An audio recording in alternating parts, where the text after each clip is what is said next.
নমস্কার বন্ধুরা, আজ আমি আপনাদের কাঁকড়ার ডিম ঘিলুর পকোড়া করে দেখাবো। তার জন্য এখানে আমি কিছুটা পরিমাণ কাঁকড়ার ডিম ঘিলুকে পরিষ্কার করে নিয়েছি।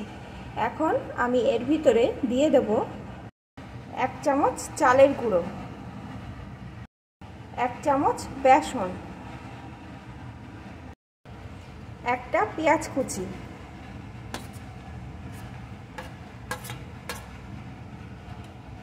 2-3 কোয়া রসুন কুচি,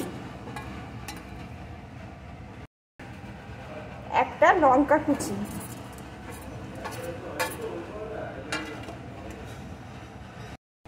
একটু লঙ্কা গুঁড়ো, একটু হলুদ গুঁড়ো, স্বাদ মতো লবণ। এখন সুন্দর করে হাতের সাহায্যে মেখে নেব।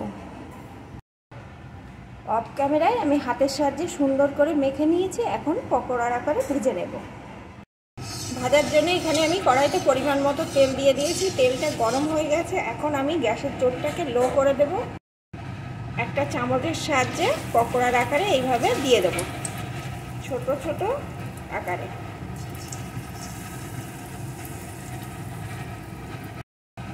পকোড়ার আকারে ছোট ছোট করে দিয়ে দিয়েছি। এখন অল্প আছে আমি এপিট ওপিট করে সুন্দর করে ভেজে নেব। পকোড়াগুলো এপিট ওপিট করে সুন্দর লাল লাল করে ভেজে নিয়েছি। এখন কিন্তু কাঁকড়ার ডিমের পকোড়া আমার একদম রেডি। আমি নামিয়ে নেব। বন্ধুরা, এরকমভাবে পকোড়া রান্না করলে গরম ভাতের সাথে খেতে অসাধারণ লাগে। আর আপনারা কিন্তু বিকেলে চায়ের সাথেও এই পকোড়া খেতে পারেন। এখন এটা আমার হয়ে গেছে, আমি নামিয়ে নেব। আমার রেসিপিটি আপনাদের কেমন লাগলো প্লিজ কমেন্ট করে জানাবেন। আর ভালো লাগলে কিন্তু অবশ্যই একটা লাইক করে দেবেন।